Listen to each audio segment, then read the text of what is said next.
Hello guys, this is Richard Beach TV and welcome back to my channel. But if all started devotional guys, I would like to shout out the following person channel na nagpunta rito at nag-join sa devotional. Shout out to Christian Ragasal, Lovela Yobok, Wincy Hawa, Rian Bersaga, Francis J. Canoy, RB Haralbi, Vince Biligas, Juan Anthony Balmorian, Jan Albarida, Angel Mangiran, Dylan Pinatakan, Rian Bersaga, Crystal Clay, Libby Ortez, Johnny Abiden, Darrell P.H., Ben Lawrence Chonko, Jerry Abo, Kids Las Marias, Jens TV, Michael Aborita, Connie Blog, SSC TV of Korea, Heart Ponsalan, Mark Anthony Pamisa, Eliza Miharis, Kimberly Rimando, Clarice Hilado, Princess Cosi, Shane Pindon, Jonalyn Milgar, Ashley Torimucha, Francis Canoy, Andolin Paderanga, Angel Mangiran, Honestly Faith Gloria, Lorilyn Asingwa, Gretchen Marie, Tricia, and even to Maridel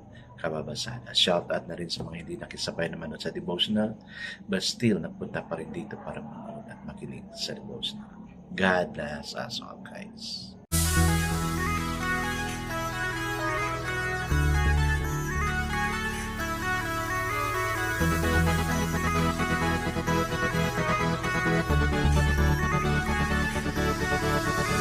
Rich TV, where you heard it, number one is on the top.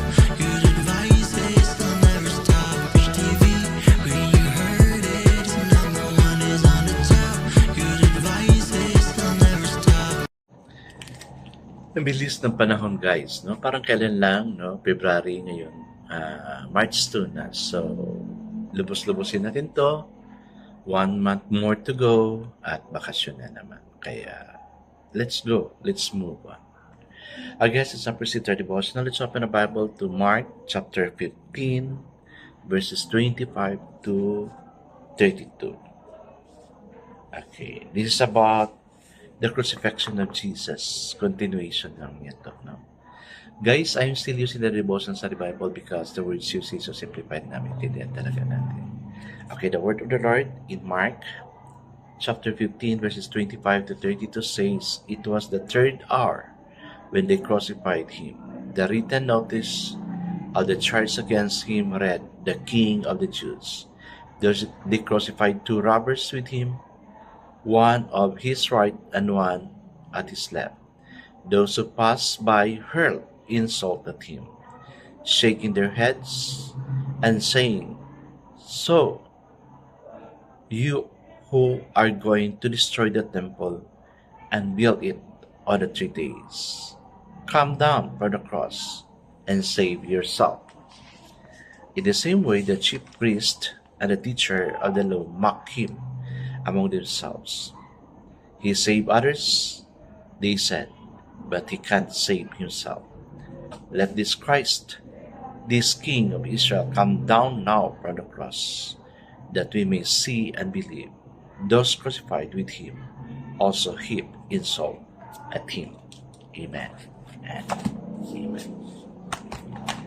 I guess that's not pray. Father God, mocking started even before, okay, because God is mocked. Lord, at this time, you know the result of mocking, like what happened to California Palisades. Okay? Many people insults you. They did not realize, and just realize it, Lord God, 3 days after your crucifixion, after your death, that you was raised again from the dead, alive and doing actively things to save people.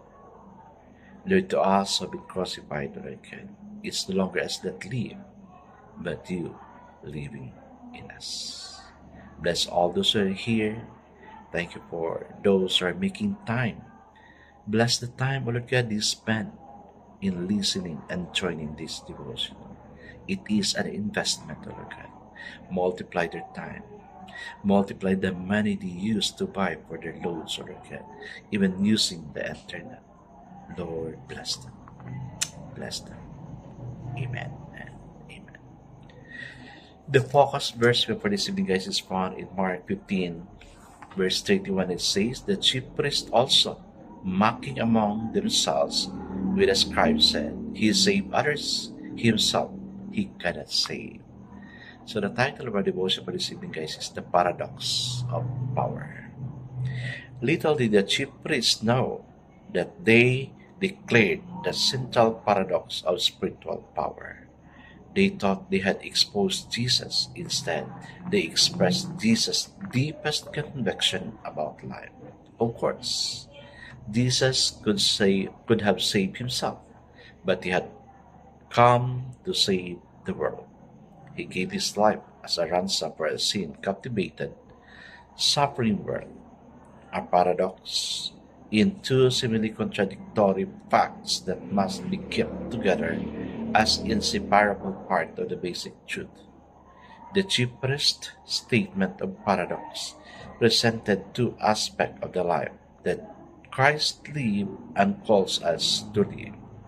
We are to spend ourselves on others and trust ourselves to Him. This paradox of power is the secret of freedom.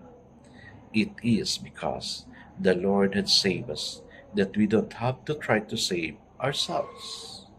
We can become part of the Lord's strategy of saving others. We are released from the necessity of hoarding ourselves, our time, our privacy. We have been blessed beyond measure in order to be a blessing. Our purpose is to give ourselves away in gracious caring and sharing. Amen. This is the very purpose why God saved us, in order for us to care for others. No? Yung mga, napansin niyo ba guys, no? For example, yung mga nalulunod. Yung sumasagip sa mga nalulunod ay siyang nawawala. Many times, these things happen. That happened to my cousin. Nasa ano siya, sa bay, no? Nasa dagat siya, just in front of the dagat, nag-i-study, and then he saw his sister almost to drown. So of course, sa taranta niya, nilangoy niya talaga. Imbis siya mag-save, siya nawala. Kaya ito, this is what Jesus did. No? Yung title ng devotion natin kagabi, ang ganda nun, very powerful kasi yun. Kasi si Barabbas na-release, di ba? Then, saan kaya siya napunta? Siguro natago siya. He mixed himself with the crowd. And then, nung pinako na si Lord, sabi niya, Oh Lord, that was my cause. Nakita niya, wala na siya doon. So, that's what God is doing to us, saving us in order for us not to be crucified, because we are already crucified with Christ. Therefore, it's no longer us that live, but Christ lives in us. I guess let's not pray. Father, we thank you, God, for the opportunity of saving us. Yes, Lord, we cannot save ourselves. People around us are mocking about us because of the things written. But thank you, Lord God, that through your grace we are all saved. Thank you for the saving power you have given us, Lord God. You died on the cross for our sake.